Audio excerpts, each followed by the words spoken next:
Let's talk about rent versus lease. These two verbs have a very similar meaning. So whether you're renting or leasing to someone or renting or leasing from someone, it just means that you are using property in exchange for money. While the meaning is very similar, we use them in slightly different ways. We usually use the word rent when we are talking about renting a house or an apartment. And we will use rent whether you are the person paying the money or you are the person receiving the money. So I could say, I am renting an apartment from my friend, or I'm renting an apartment to my friend. We also use rent when we are talking about renting a car for a short period of time. So if you want to rent a car while you're on vacation, you would use rent.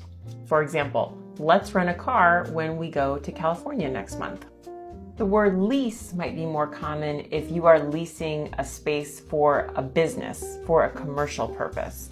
For example, it might be more common to say, I'm leasing the building on 5th Street for my coffee shop. We can also use lease with cars, but this would be for a longer agreement. Like if you lease the car from the car dealership, much longer than just a regular rental. This could be 1 to 3 years. So someone might ask you, hey, do you own this car? And you say, no, I'm leasing it for 3 years. And some bonus information about the noun forms of these two words. A lease is the actual legal contract that you sign. So you can say, I signed a 1-year lease for this apartment.